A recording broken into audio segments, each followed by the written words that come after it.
Lorsque Juliette goûta la sauce qu'elle avait préparée, comme par instinct, Antoine de Valois laissa tomber sa fourchette. Ce goût. Personne au monde ne savait préparer cette recette. Sa grand-mère, âgée de 85 ans, était la dernière personne vivante à en connaître le secret. Et cet employé qu'il avait embauché il y a 2 semaines n'en avait jamais entendu parler. Jamais. L'arôme qui s'échappait de cette cuisine de marbre blanc n'était pas normal. C'était quelque chose qu'Antoine de Valois n'avait plus senti depuis son enfance, quand sa grand-mère cuisinait encore dans le vieux château familial. Une odeur qui ramenait des souvenirs si profonds que c'en était douloureux. Une odeur qui, selon la tradition familiale, existait depuis 1650. Antoine était un homme de 38 ans qui avait bâti un empire entrepreneurial basé sur la logique et les chiffres. Il ne croyait pas aux coïncidences. Il ne croyait pas au destin. Et il ne croyait absolument pas aux histoires d'âmes sœurs que sa grand-mère insistait à lui raconter depuis son plus jeune âge. Mais ce qui se passait dans sa cuisine, à ce moment précis, défiait toute explication rationnelle. Toute. Juliette était arrivée dans son hôtel particulier il y a exactement 14 jours. Une jeune femme de 29 ans, aux yeux couleur de miel, et aux mains qui tremblaient lorsqu'elle avait signé son contrat de travail. Elle avait désespérément besoin de cet emploi.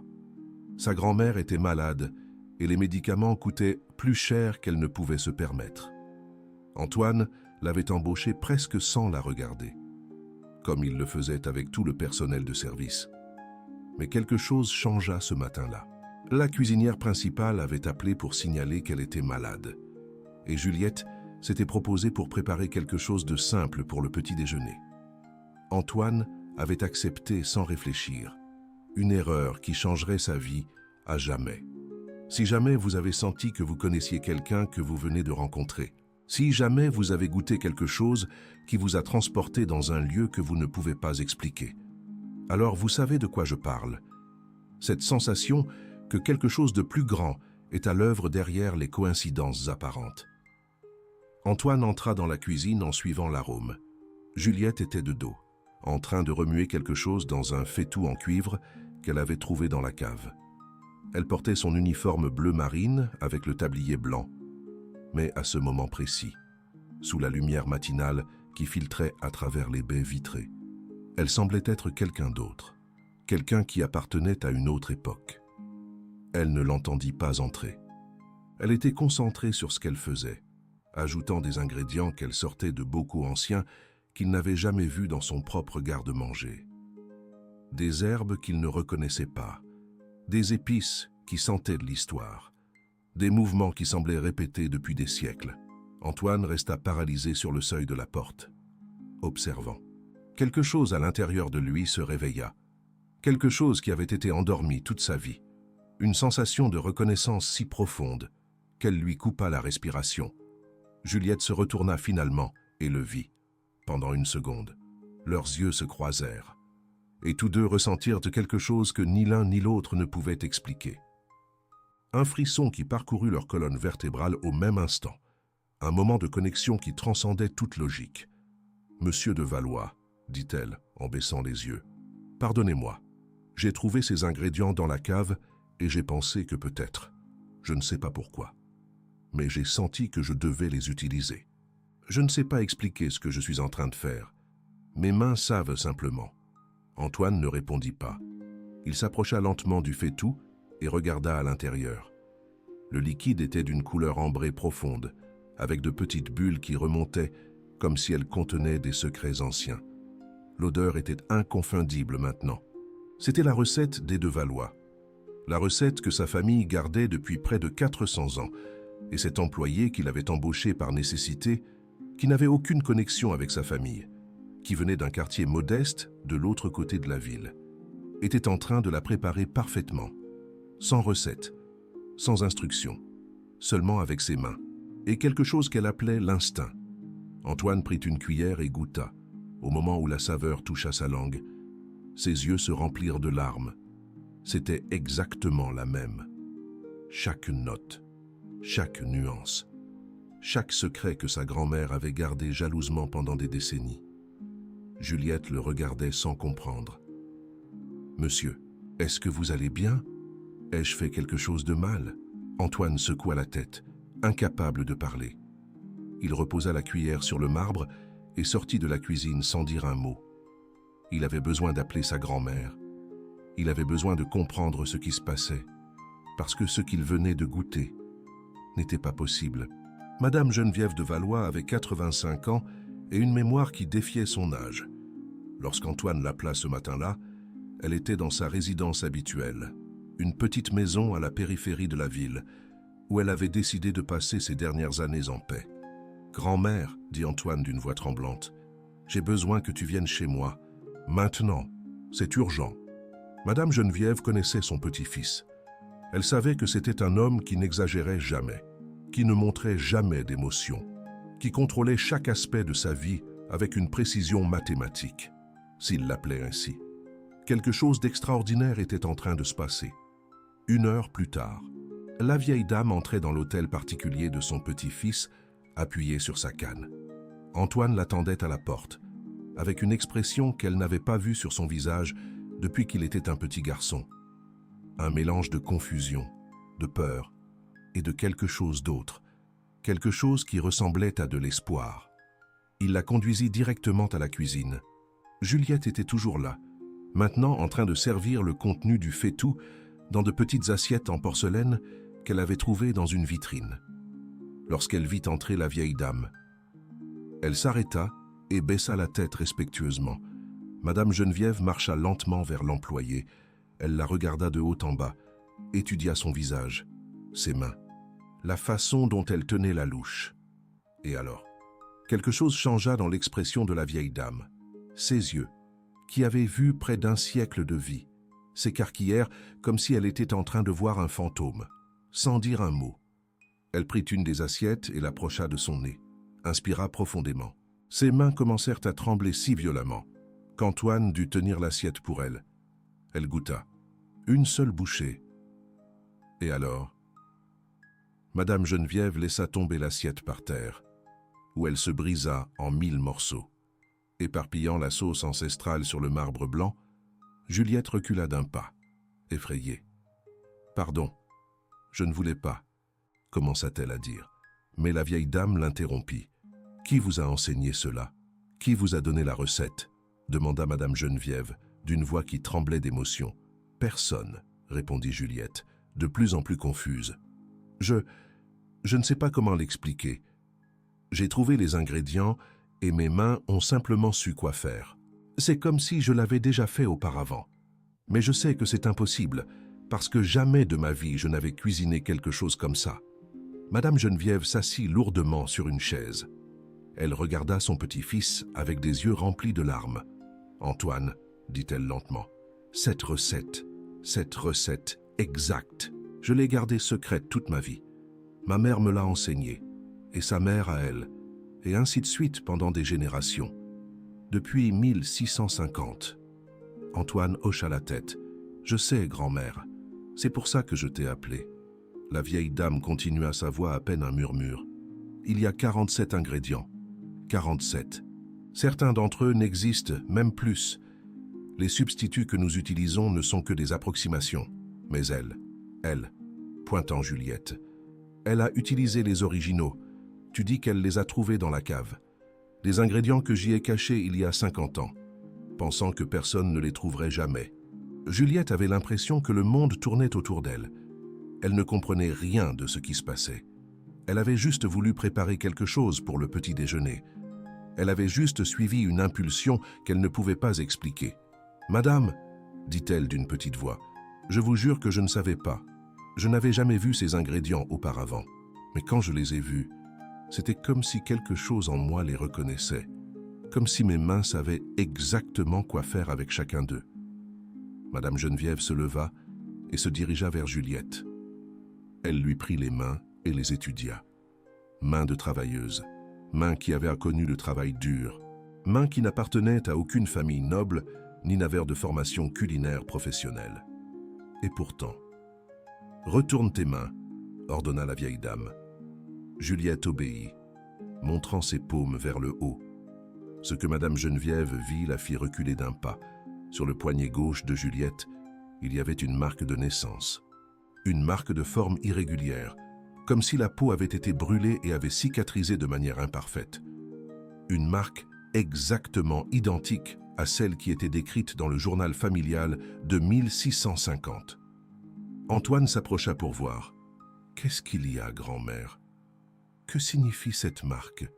Madame Geneviève le regarda avec des yeux qui contenaient 400 ans d'histoire familiale. « Il y a quelque chose que je ne t'ai jamais dit, Antoine, sur l'origine de cette recette, sur la femme qui l'a créée. » Juliette écoutait sans comprendre. Son cœur battait si fort qu'elle pouvait l'entendre dans ses oreilles. Quelque chose se passait. Quelque chose qui allait au-delà d'une simple recette ou d'une marque de naissance. Si cette histoire touche quelque chose en vous, si vous sentez qu'il y a des connexions dans votre vie que vous ne pouvez pas expliquer, alors vous savez pourquoi il est important de continuer à écouter. Parce que ce que Madame Geneviève était sur le point de révéler allait tout changer. La vieille dame leur demanda de s'asseoir. Ce qu'elle allait raconter demandait du temps et de la préparation. C'était une histoire qu'elle avait gardée presque toute sa vie, attendant le moment opportun. Et ce moment, inexplicablement, était arrivé ce matin dans une cuisine de marbre blanc. En 1650, commença Madame Geneviève. La famille de Valois n'était pas ce qu'elle est maintenant. Nous étions. Enfin, nous n'étions pas exactement nobles. Mon ancêtre, celui qui a tout commencé, était le fils bâtard du comte. Antoine connaissait une partie de cette histoire, mais jamais avec autant de détails. Sa grand-mère n'avait jamais voulu parler du passé familial avec autant de profondeur. Il s'appelait François, continua la vieille dame, François de Valois. Bien que le nom de famille, il se l'ait attribué lui-même. Le comte ne l'a jamais reconnu officiellement. François grandit dans l'ombre du château, voyant l'opulence sans pouvoir la toucher, sachant qu'il avait du sang noble, mais étant traité comme un serviteur. Juliette écoutait, fascinée. Pour une raison quelconque, chaque mot que la vieille dame prononçait résonnait en elle comme si elle l'avait déjà entendu auparavant. « Et il y avait une femme, » continua Madame Geneviève, baissant la voix comme si elle partageait un secret sacré. La cuisinière du château, une jeune femme d'origine humble, mais avec un don extraordinaire. Elle pouvait créer des saveurs que personne d'autre ne pouvait répliquer. Elle combinait des ingrédients d'une manière qui défiait toute logique, mais qui aboutissait à une perfection absolue. Antoine regarda Juliette. La coïncidence était trop évidente pour l'ignorer. François tomba amoureux d'elle, poursuivit la vieille dame. Un amour interdit à tous les niveaux. Il était, bien que bâtard, du sang du comte. Elle était une simple cuisinière. La société de l'époque n'aurait jamais permis cette union. Mais l'amour ne comprend pas les classes sociales, n'est-ce pas? Il ne comprend pas les règles imposées par des hommes qui croient pouvoir contrôler les cœurs humains. Ils s'aimèrent en secret pendant des années. Elle cuisinait pour lui des recettes spéciales que seul lui goûtait, et il lui promit qu'un jour, quand il aurait suffisamment de pouvoir, il la sortirait de la cuisine et ferait d'elle son épouse. Juliette sentit un nœud dans sa gorge, sans savoir pourquoi. Ses yeux se remplirent de larmes. Mais alors, la tragédie arriva, dit Madame Geneviève, et sa voix se brisa. Quelqu'un découvrit leur relation, quelqu'un avec envie, et ils l'accusèrent de sorcellerie. Antoine retint son souffle. La sorcellerie était une accusation mortelle à cette époque. Ils dirent que ces recettes étaient de l'œuvre du démon, qu'elle utilisait la magie noire pour créer ses saveurs, qu'elle avait ensorcelé le fils du comte. Ils l'arrêtèrent, la torturèrent, et finalement, la condamnèrent au bûcher. Le silence dans la cuisine était absolu. On n'entendait que le tic-tac d'une vieille horloge au mur. François essaya de la sauver, continua la vieille dame. Mais il était trop tard. Quand il arriva sur la place où ils allaient la brûler, le feu avait déjà commencé. Il se jeta dans les flammes essayant de la libérer. Et il mourut avec elle, l'embrassant tandis que le feu les consumait tous les deux. Juliette porta sa main à son poignet gauche, touchant sa marque de naissance sans s'en rendre compte. Des larmes coulaient sur ses joues sans qu'elle puisse les arrêter.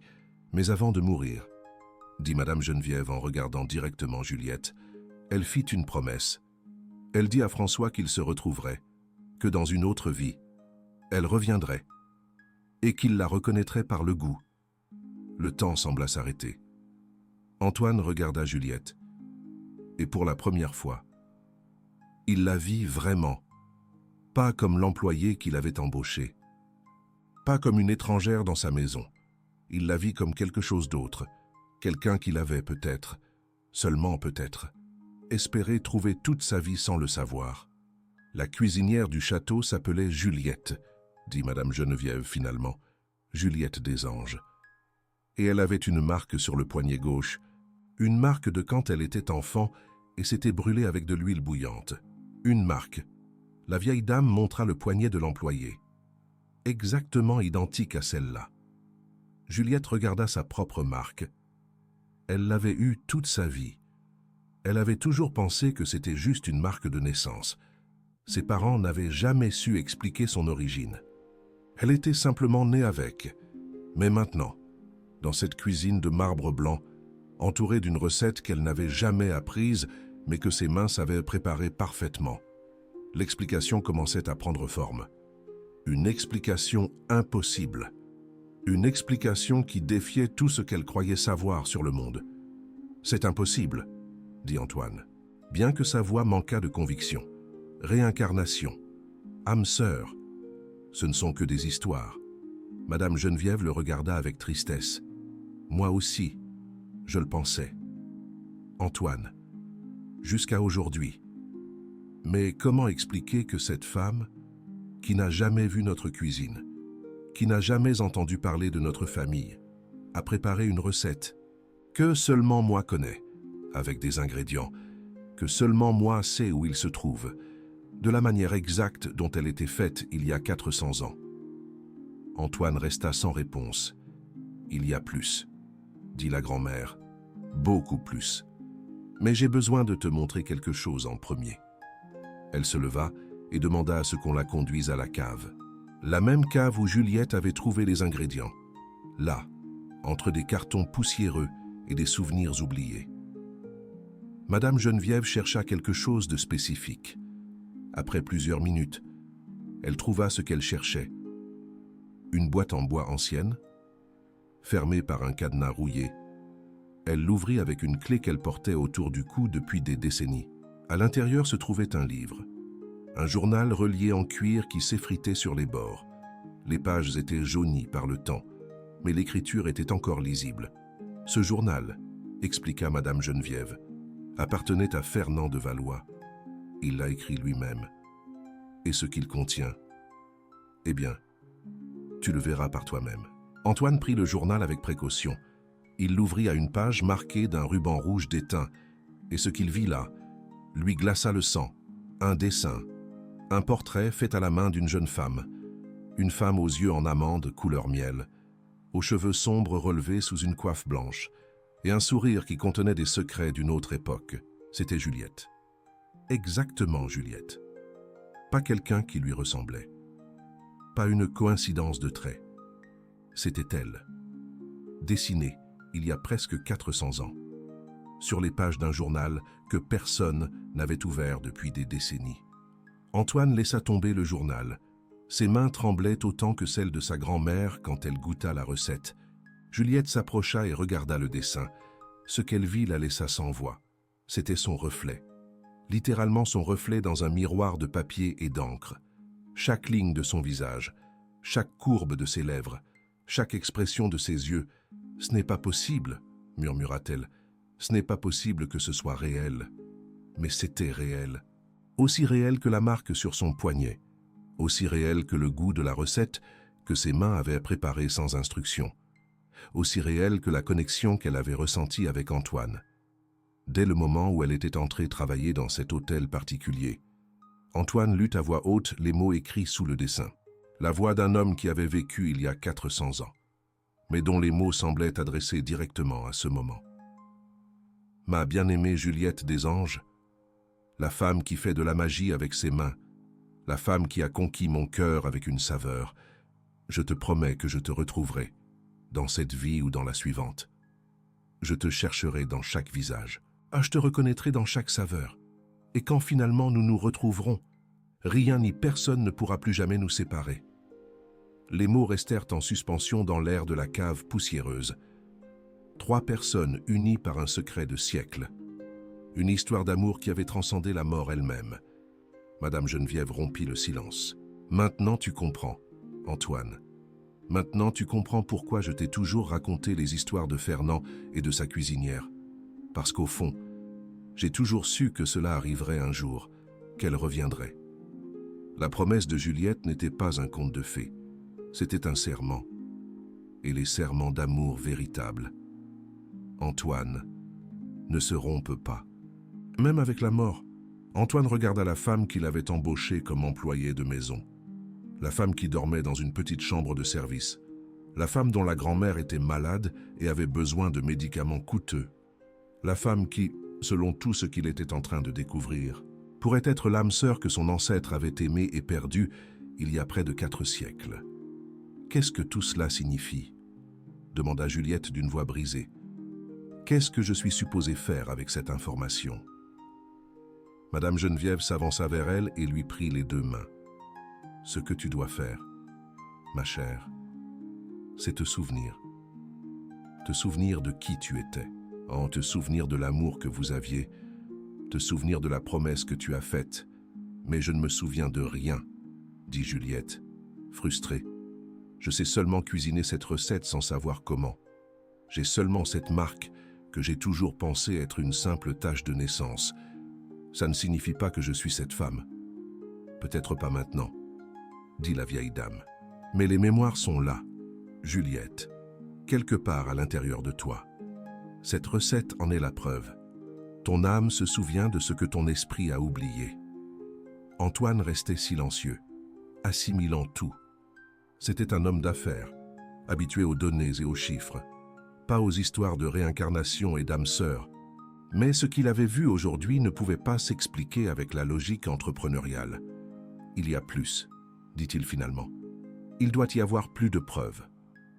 C'est trop important pour se baser seulement sur une recette et un dessin. » Madame Geneviève acquiesça. « Il y a plus, beaucoup plus. Mais d'abord, j'ai besoin que Juliette fasse quelque chose. J'ai besoin qu'elle me fasse confiance. » Juliette la regarda avec prudence. « Qu'avez-vous besoin que je fasse ? » « J'ai besoin que tu retournes dans cette cuisine et que tu cuisines autre chose. N'importe quoi que tes mains veuillent en faire. Ne pense pas. Laisse simplement tes mains te guider. Si mes soupçons sont corrects, tu ne connais pas seulement cette recette. Tu connais toutes les recettes de notre famille. C'était un test qui définirait tout ce qui viendrait après. Si Juliette était réellement la réincarnation de la cuisinière de l'hôtel particulier, elle pourrait préparer n'importe quelle recette ancestrale de la famille de Valois sans l'avoir jamais vue auparavant. Antoine et sa grand-mère attendirent dans la bibliothèque pendant que Juliette retournait à la cuisine. 30 minutes passèrent, 45, 1 heure entière. L'arôme qui commença à embaumer l'hôtel particulier était différent du précédent, mais également reconnaissable pour Madame Geneviève. Ses yeux se remplirent de larmes à nouveau. « C'est le dessert, » murmura-t-elle à son petit-fils. « Le dessert que ma mère faisait à Noël. La recette que j'ai perdue quand elle est morte parce qu'elle ne l'a jamais écrite. Je pensais qu'elle était perdue pour toujours, quand ils entrèrent dans la cuisine. » Juliette était en train de placer les touches finales à un dessert élaboré qui semblait sorti d'un autre siècle. Des couches de crème, des fruits confits, des épices qu'Antoine ne savait même pas qu'il existait. Le tout disposé avec une précision artistique qu'aucun cuisinier moderne ne pourrait répliquer. « Je l'ai fait, » dit Juliette, mais sa voix était étrange. Elle était comme en transe. « Je ne sais pas comment je l'ai fait. Mes mains bougeaient toutes seules. Et pendant que je cuisinais, j'ai eu des visions. »« Quelles visions ?» demanda Antoine, s'approchant. Juliette le regarda droit dans les yeux, et à ce moment, quelque chose changea entre eux. Ils n'étaient plus employeurs et employés. Ils étaient 2 âmes se reconnaissant à travers le temps. « Je t'ai vu, » dit-elle lentement. « Je t'ai vu toi. Mais tu étais vêtu différemment, des vêtements d'une autre époque, et tu me regardais comme comme tu me regardes maintenant. Et j'étais en train de cuisiner pour toi. Seulement pour toi. Parce que tu étais le seul qui comprenait mes saveurs, le seul qui voyait au-delà de la nourriture. Antoine sentit le sol disparaître sous ses pieds. C'était exactement ce que le journal de Fernand décrivait. Exactement ce que son ancêtre avait écrit il y a 400 ans. Madame Geneviève goûta le dessert. Elle ferma les yeux. Et quand elle les rouvrit, il y avait une paix profonde, une paix que seule la conclusion d'un cycle, attendu depuis des générations, pouvait apporter. C'est exactement ça, confirma-t-elle. Exactement comme celui que faisait ma mère, celui que sa mère lui avait enseigné, et la mère de sa mère, jusqu'à remonter à la cuisinière originelle du château. 3 recettes parfaites, 3 preuves qu'aucune coïncidence ne pouvait expliquer. Juliette n'était pas simplement une employée avec un talent caché, c'était quelque chose de bien plus profond, bien plus mystérieux, bien plus beau. Mais ce n'était que le début. Ce qui allait suivre mettrait à l'épreuve tout ce qu'il croyait savoir, sur l'amour, le destin et le pouvoir des promesses faites, il y a 400 ans, car il y avait un secret de plus.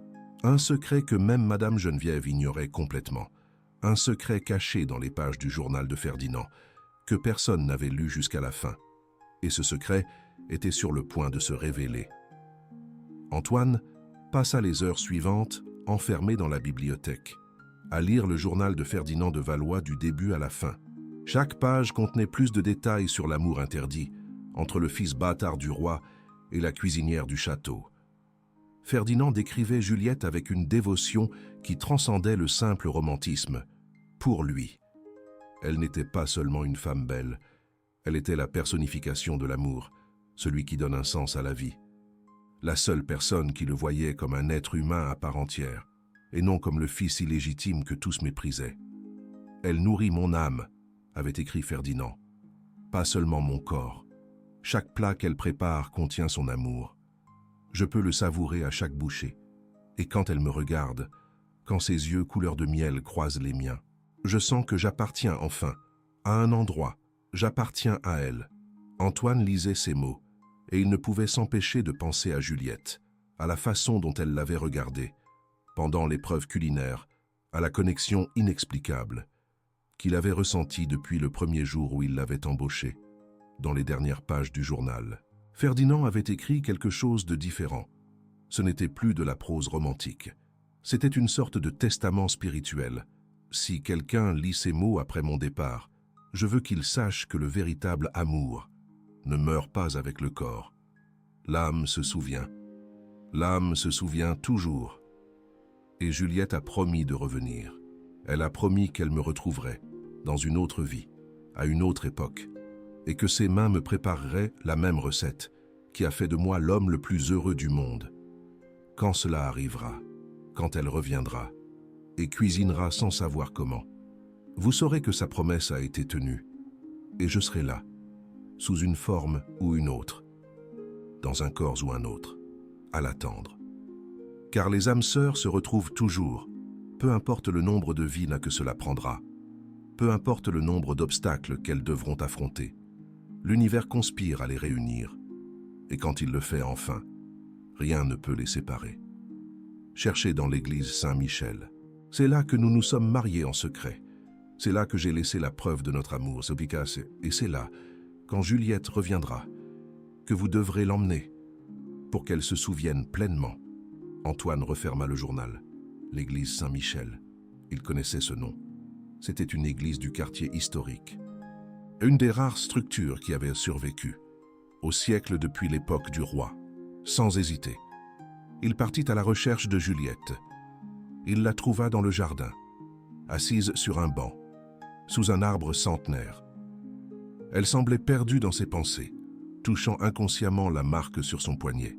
« Juliette, » dit Antoine en s'approchant, « je dois te demander de venir avec moi. » Elle le regarda avec des yeux fatigués. « Où ça ?»« À l'église Saint-Michel. Il y a quelque chose que nous devons trouver là-bas. » Pendant un instant, Juliette envisagea de refuser. Tout cela était trop. Trop impossible. Trop. Pour une simple employée de maison, qui voulait juste gagner de l'argent. pour les médicaments de sa grand-mère.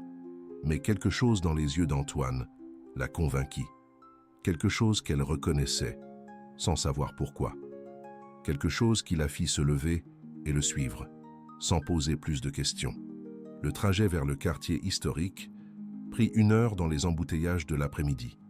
Pendant tout le trajet, aucun des deux ne parla. Le silence était chargé d'anticipation, de questions sans réponse, de possibilités, qu'aucun n'osait nommer. L'église Saint-Michel était plus petite qu'Antoine ne s'en souvenait. Une structure du quartier historique, avec des clochers jumeaux qui s'élevaient vers le ciel nuageux. Elle avait été restaurée à plusieurs reprises, au fil des siècles, mais elle conservait son essence originelle.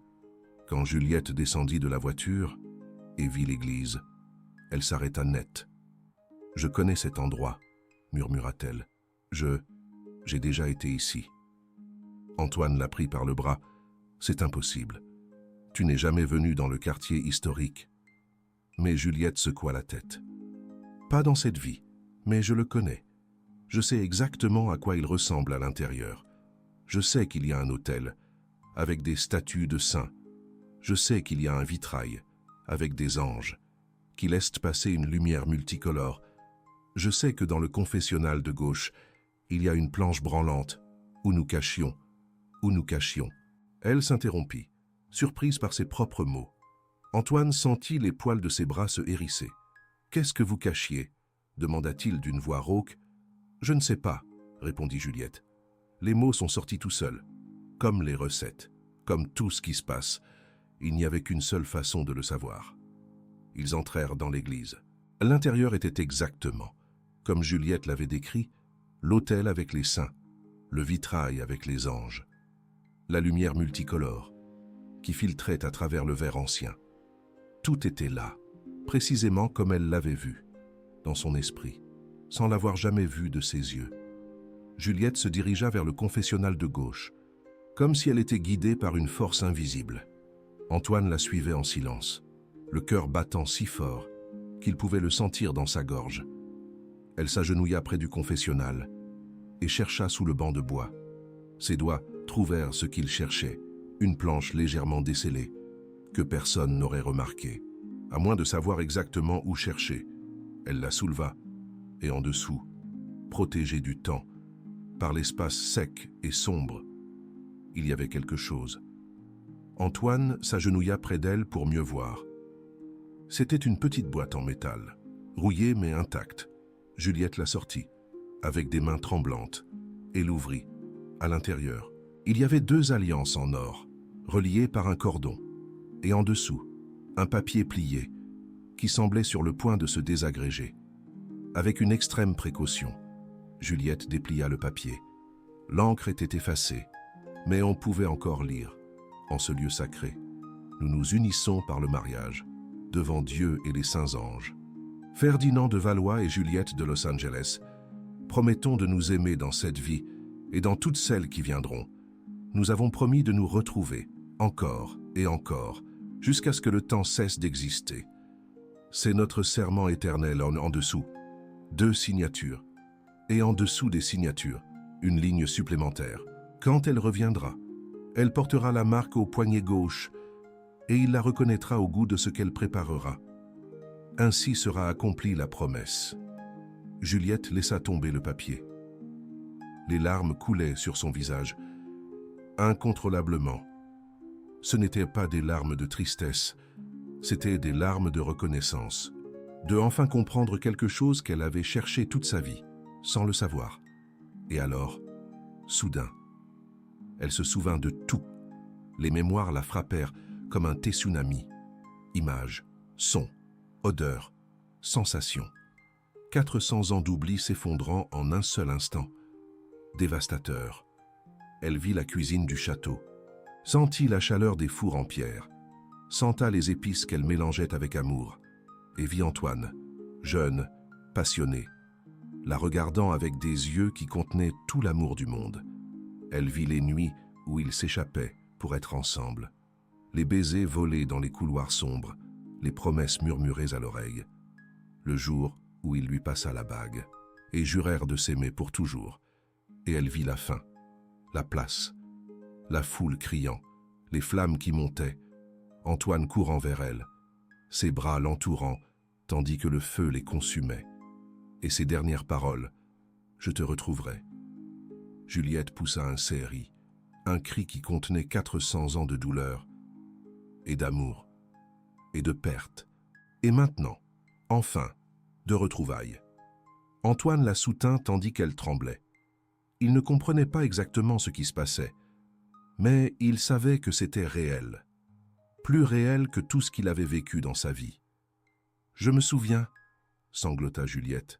« Antoine, je me souviens. » Quand Juliette l'appela Antoine, quelque chose s'éveilla aussi en Antoine, comme si ce nom avait débloqué quelque chose de profond dans sa propre âme, des mémoires qui n'étaient pas les siennes, mais qui l'étaient en même temps, des sentiments qu'il ne se souvenait pas avoir ressentis, mais qu'il reconnaissait comme les siens. Lui aussi commença à pleurer. Il ne savait pas pourquoi exactement. Il savait seulement que ce moment était le plus important de son existence, que tout ce qu'il avait fait dans sa vie, tous les projets, toute la richesse, tout le succès, avait été seulement une attente pour ce moment, pour elle. « Je t'ai retrouvé », murmura-t-il. « Après tout ce temps, finalement, je t'ai retrouvé. » Ils restèrent enlacés dans cette vieille église, entourés de fantômes d'un autre siècle et de promesses qui avaient survécu à la mort. Le temps parut s'arrêter, honorant des retrouvailles attendues depuis 400 ans, quand ils se séparèrent finalement. Juliette prit les 2 bagues de la boîte, les regarda longuement, puis fit quelque chose que ni l'un ni l'autre n'attendaient. Elle enleva sa chaussure droite et chercha à l'intérieur. Elle sortit une petite bague en or qu'elle portait cachée depuis qu'elle avait la mémoire. « Ma grand-mère me l'a donnée », expliqua-t-elle d'une voix tremblante. « Elle a dit qu'elle appartenait à ma famille depuis toujours, que je devais toujours la garder avec moi. Je n'ai jamais su pourquoi. » Elle plaça sa bague à côté des 2 autres. Les 3 étaient identiques, 3 bagues de la même époque, le même design, le même or ancien. Antoine comprit alors. La grand-mère de Juliette faisait aussi partie de cette histoire. D'une manière ou d'une autre, à travers les générations, la connaissance avait survécu, des fragments de mémoire passés de mère en fille, attendant le moment des retrouvailles. « Nous devons aller voir ta grand-mère », dit Antoine. Elle en sait plus qu'elle ne l'a dit. L'hôpital où se trouvait la grand-mère de Juliette était petit et modeste, très différent des cliniques privées qu'Antoine fréquentait. Mais quand ils entrèrent dans la chambre, tout le reste cessa d'importer. Madame Geneviève avait 92 ans. Elle était branchée à des machines qui surveillaient son cœur faible. Mais quand elle vit Juliette entrer avec Antoine, ses yeux s'illuminèrent d'une clarté surprenante. « Enfin !» murmura la vieille dame. « Enfin, tu l'as retrouvée. » Juliette courut à son chevet. « Grand-mère, pourquoi ne m'as-tu jamais rien dit? Pourquoi ne m'as-tu jamais parlé des bagues, de la recette, de tout ça ?» Madame Geneviève sourit faiblement. « Parce que tu ne m'aurais pas cru, ma petite. Tu devais le vivre. Tu devais te souvenir par toi-même. » Elle se tourna vers Antoine, l'étudiant avec des yeux qui avaient vu près d'un siècle de vie. « Et toi, tu es l'Antoine de Valois. Je l'ai su au moment où je t'ai vu à la télévision il y a des années. Tu as les mêmes yeux que le portrait que mon arrière-grand-mère gardait. » Antoine s'approcha du lit. « Madame, que savez-vous de tout ça? » « Je sais ce que ma mère m'a raconté, ce que sa mère lui a raconté, ce que la sienne lui a raconté. L'histoire de 2 amants qui ont promis de se retrouver dans une autre vie. La femme reviendrait avec la marque du feu au poignet. L'homme la reconnaîtrait à sa cuisine. Elle fit une pause pour reprendre son souffle. Les machines bipèrent doucement. Et je sais quelque chose d'autre, quelque chose que personne d'autre ne sait. La raison pour laquelle Juliette est née avec le don de cuisiner sans apprendre, la raison pour laquelle son âme n'a jamais oublié. « Quelle raison ?» demanda Juliette. Madame Geneviève prit la main de sa petite fille et la serra de toutes ses forces restantes. Quand Juliette de Valois mourut sur ce bûcher, il y a 400 ans, elle était enceinte d'un enfant d'Antoine, un enfant qui n'est jamais né dans cette vie. Mais l'âme de cet enfant a aussi fait une promesse. Il a promis de réunir ses parents. Il a promis que, quand Juliette reviendrait, il serait là pour la guider. Juliette sentit un frisson parcourir son corps. « Et cet enfant ?» demanda-t-elle d'une voix à peine audible. Madame Geneviève ferma les yeux. Cet enfant est revenu aussi. Il a attendu toute sa vie. Et maintenant, enfin, sa mission est accomplie. « Qui est-ce » demanda Antoine, bien que quelque chose en lui connaissait déjà la réponse. La vieille dame ouvrit les yeux une dernière fois, regarda sa petite fille avec un amour infini. « Cet enfant, c'est moi, Juliette. J'ai attendu 92 ans pour te voir réunie avec ton amour. J'ai gardé les secrets. J'ai maintenu vivante la mémoire. J'ai préparé le chemin. Et maintenant, je peux m'en aller en paix. » Ces paroles restèrent suspendues dans la chambre d'hôpital, tandis que les machines continuaient leur chant monotone. Juliette comprit alors pourquoi elle avait toujours eu une connexion si profonde avec sa grand-mère. Pourquoi Madame Geneviève l'avait toujours regardée avec un mélange d'amour maternel et de quelque chose d'autre. Quelque chose qu'elle reconnaissait maintenant comme l'amour d'un fils pour sa mère. « Grand-mère, » dit Juliette en pleurant, « ne me quitte pas maintenant. Maintenant que je comprends enfin. » Madame Geneviève sourit. « Je ne te quitte pas, ma petite. Je rentre simplement à la maison, et cette fois, quand je renaîtrai, je pourrai être ton fils pour de vrai, le tien et celui d'Antoine. » Elle regarda Antoine avec des yeux qui contenaient des générations d'attente. « Prends soin d'elle, » ordonna-t-elle. « Cette fois, que rien ne vous sépare. Cette fois, accomplissez la vie qui vous a été refusée. » Antoine prit l'autre main de la vieille dame. « Je le promets, » dit-il. « Et cette fois, mes promesses seront tenues. » Cette nuit-là, Madame Espérance mourut en paix. Son cœur cessa enfin de lutter, libérant son âme pour son prochain voyage. Juliette et Antoine restèrent à ses côtés jusqu'à la fin, tenant ses mains tandis qu'elle passait de l'autre côté. Les jours qui suivirent furent un mélange de deuil et de découverte. Juliette organisa les funérailles de sa grand-mère avec l'aide d'Antoine, qui insista pour prendre en charge tous les frais. Mais au-delà de la tristesse, il y avait une étrange paix dans l'air, comme si Madame Espérance avait accompli sa mission et reposait maintenant, satisfaite. Pendant la veillée funèbre, Antoine remarqua quelque chose de particulier. Plusieurs personnes âgées du quartier modeste où avait vécu Juliette s'approchaient pour présenter leur respect. Et certains d'entre eux la regardèrent d'une manière étrange, comme s'ils la reconnaissaient, d'un autre lieu. Une vieille dame en particulier, d'environ 80 ans, prit les mains de Juliette et la regarda fixement dans les yeux. « Ta grand-mère nous parlait de toi, » dit-elle à voix basse. « Depuis ta naissance, elle savait que tu étais spécial. Elle disait que tu avais des yeux d'un autre temps. » Juliette sentit un frisson. « Que vous racontait-elle d'autre ?» La vieille dame sourit. Elle disait qu'un jour, un homme riche te trouverait et que tu le reconnaîtrais. À la faim dans ses yeux. Pas la faim de nourriture, disait-elle, la faim d'amour véritable. Antoine, qui était proche et écoutait, sentit que ces mots le frappaient directement au cœur, parce que c'était exactement ce qu'il avait ressenti quand il avait vu Juliette pour la première fois. Un vide dont il ignorait l'existence, soudainement comblé par sa présence, après les funérailles. Juliette voulut retourner au petit appartement où elle avait vécu avec sa grand-mère, pour récupérer ses affaires. Antoine insista pour l'accompagner. L'appartement était modeste, mais impeccablement propre. 2 petites pièces, une cuisine minuscule, une salle de bain qui avait besoin de réparation. C'était un monde complètement différent de celui de l'hôtel particulier d'Antoine, mais il était rempli d'amour visible dans chaque détail, dans la chambre de Madame Espérance. Juliette trouva une boîte qu'elle n'avait jamais vue auparavant. Elle était cachée sous une latte de plancher descellée, similaire à celle du confessionnal de l'église.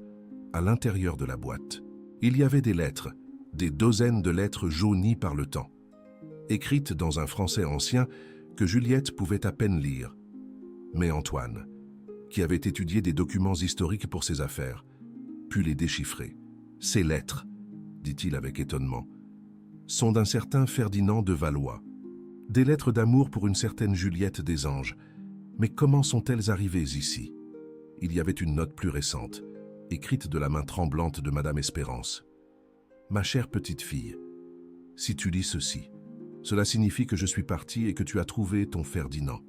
Ces lettres sont dans notre famille depuis des générations, transmises de mère en fille en secret. Personne ne sait comment elles nous sont parvenues à l'origine, mais j'ai toujours su qu'elles étaient tiennes, qu'elles ont toujours été tiennes.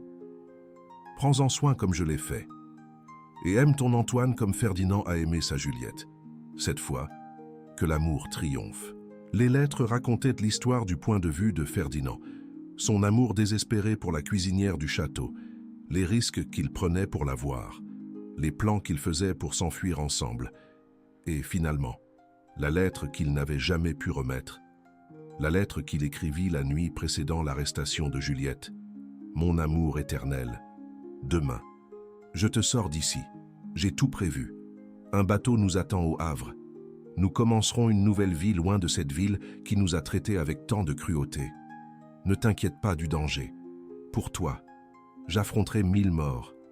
Pour toi, je traverserai des océans et des siècles. Pour toi, je reviendrai 1 fois et 1000 fois, jusqu'à te retrouver. Mais la lettre ne parvint jamais à sa destinataire. Ferdinand arriva trop tard, et l'amour qu'ils avaient promis resta suspendu dans le temps, attendant une autre occasion. Maintenant, 400 ans plus tard, cette occasion était arrivée. Mais la mort de la vieille dame n'était pas une fin. C'était un nouveau commencement. Dans les semaines qui suivirent, Antoine prit une décision qui surprit tous ceux qui le connaissaient. Il annonça qu'il allait épouser Juliette, la femme de ménage qu'il avait embauchée il y a à peine 1 mois. Les médias explosèrent avec cette nouvelle. Le milliardaire Antoine de Valois, l'un des célibataires les plus convoités du pays, se fiançant avec une femme d'origine modeste. Les journalistes cherchaient des scandales. La haute société murmurait des désapprobations. Personne ne comprenait. Mais Antoine et Juliette n'avaient besoin de personne pour comprendre. Ils connaissaient la vérité. Une vérité qui transcendait les classes sociales, les attentes mondaines, les opinions des étrangers. Antoine affronta ses critiques avec un calme que personne n'attendait. Lors d'une conférence de presse qu'il organisa spécifiquement pour aborder les rumeurs, il dit quelque chose qui laissa tout le monde silencieux. « Vous me demandez pourquoi j'épouse Juliette. Vous me demandez si c'est un scandale, si c'est une folie, si j'ai perdu la raison. Et ma réponse est simple. J'ai passé 38 ans à chercher quelque chose sans savoir ce que c'était. J'ai réussi dans les affaires. J'ai accumulé des richesses. J'ai accompli tout ce que la société considère comme important. Mais il manquait toujours quelque chose. Un vide qu'aucun succès ne pouvait combler. Il fit une pause, regardant directement les caméras. Quand j'ai rencontré Juliette, ce vide a disparu. Pas parce qu'elle est belle, bien qu'elle le soit. Pas parce qu'elle est talentueuse, bien qu'elle le soit. Mais parce que mon âme l'a reconnue. Et quand ton âme reconnaît quelqu'un, peu importe d'où vient cette personne, peu importe combien d'argent elle a ou n'a pas, la seule chose qui compte, c'est de ne pas la laisser partir. La conférence se termina par des applaudissements inattendus de certains journalistes. Et bien que les critiques continuèrent, leur voix devint de plus en plus faible face à l'évidente authenticité de l'amour qu'Antoine et Juliette partageaient. La nuit précédant le mariage, Juliette fit un rêve si vif qu'elle se réveilla en pleurant. Dans le rêve, elle était dans la cuisine du château. Elle pouvait sentir la chaleur des fourneaux, sentir les épices qu'elle mélangeait, entendre le brouhaha des serviteurs autour d'elle. Et alors, Ferdinand entrait, jeune, beau, avec des yeux qui la regardaient comme si elle était la seule personne au monde. « Demain, lui disait-il, demain, nous nous échappons, demain, nous commençons notre vie ensemble. » Mais Juliette savait, même dans le rêve, que ce demain n'arriverait jamais. Elle savait ce qui venait après, les accusations, l'arrestation, les flammes. Et alors, le rêve changea. Elle n'était plus dans le château. Elle était à l'église Saint-Germain-des-Prés. Et Ferdinand n'était plus Ferdinand. C'était Antoine, vêtu en marié, l'attendant à l'autel avec la même expression d'amour absolu. « Cette fois, lui dit-il dans le rêve, cette fois, nous y arrivons. » Juliette se réveilla avec des larmes dans les yeux. Mais ce n'étaient pas des larmes de tristesse, c'étaient des larmes de soulagement. 400 ans d'attente étaient sur le point de se terminer. Et quand finalement arriva le jour du mariage, ils choisirent l'unique endroit possible pour la cérémonie, l'église Saint-Michel, le même autel où Ferdinand et Juliette s'étaient mariés en secret, il y a 400 ans, était maintenant orné de fleurs blanches et de bougies dorées. Les mêmes vitraux, qui avaient été témoins de leur premier mariage, laissaient passer la même lumière multicolore sur leur second. Madame Geneviève de Valois, la grand-mère d'Antoine, fut la marraine, à ses 85 ans. Elle traversa l'allée avec plus de force qu'elle n'en avait montré depuis des décennies. Ses yeux brillaient de larmes de joie, alors qu'elle voyait s'accomplir la prophétie familiale qu'elle avait espérée toute sa vie. Quand le prêtre demanda s'il y avait quelqu'un qui s'opposait à cette union, le silence dans l'église fut absolu. Pas même les fantômes du passé n'avaient d'objection. Ce mariage avait été écrit dans les étoiles, il y a 4 siècles, et quand Antoine plaça l'alliance au doigt de Juliette, il utilisa l'une des alliances originales, la même alliance que Ferdinand avait passée au doigt de sa bien-aimée, en 1650. Le cercle, finalement fermé. « Je t'aimais alors, » dit Antoine, tenant les mains de Juliette dans les siennes. « Je t'aime maintenant, et je t'aimerai dans chaque vie à venir. » Juliette sourit à travers ses larmes. « Et je te reconnaîtrai toujours, par le goût, par le toucher, par la manière dont mon âme s'illumine.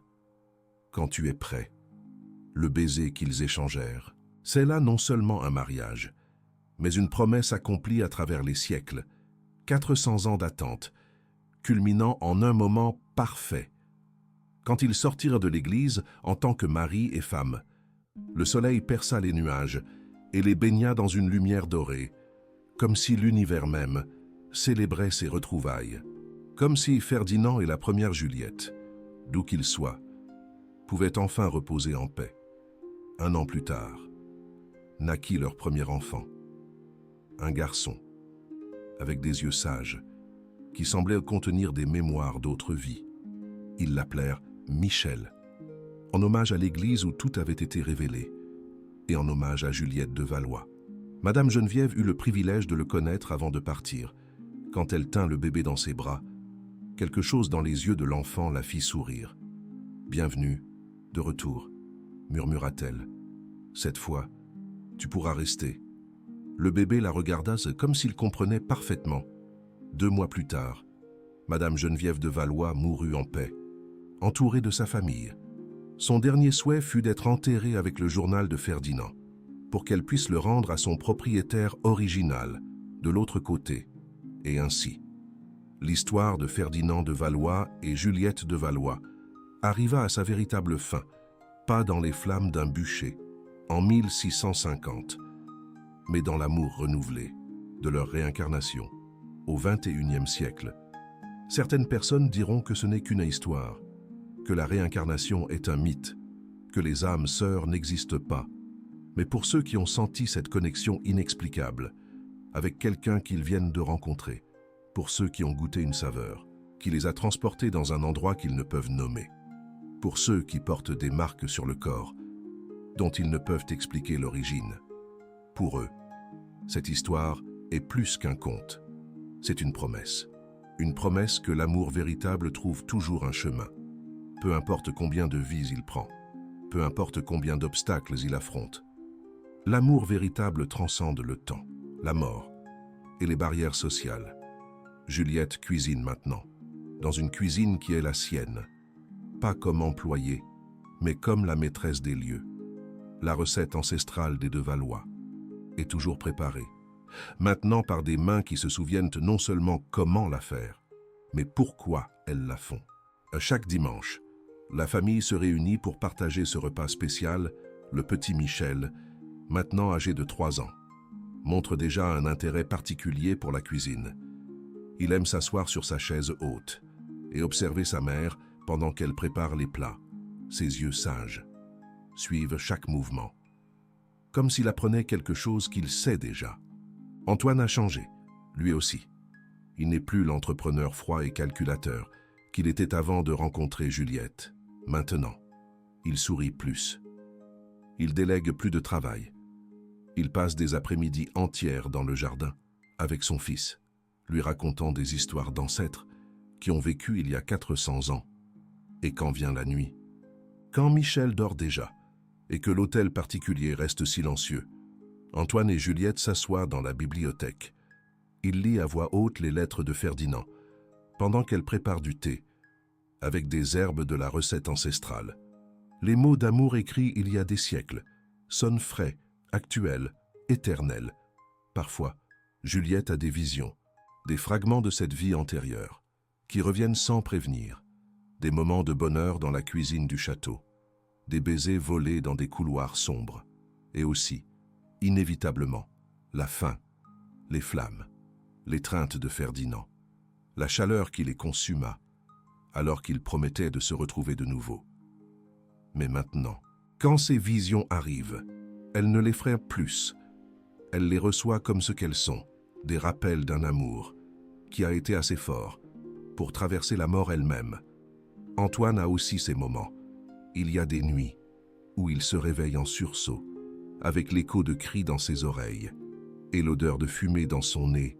Dans ces moments-là, il cherche Juliette à ses côtés, touche sa peau chaude, écoute sa respiration tranquille, et il sait que cette fois, c'est différent.